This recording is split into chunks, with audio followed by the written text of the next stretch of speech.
Ukrainian economy was not performing well even before 2013. And so that suggests that there are challenges for institutions in the rebuilding of Ukraine.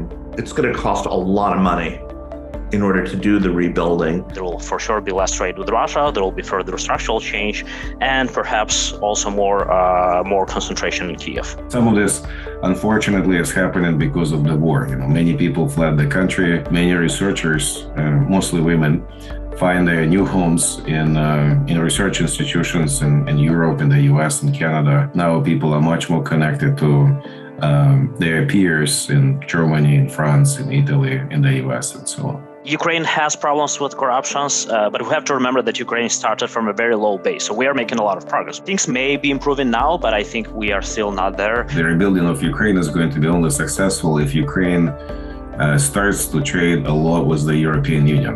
If Ukraine loses and if Russia captures a lot of this territory and claims to be a winner, it opens the door for other potential conflicts in the world. This war exposed massive unpreparedness in Europe, and certain vulnerabilities in the US as well. Public money is not going to be enough to rebuild every road, every bridge, every port.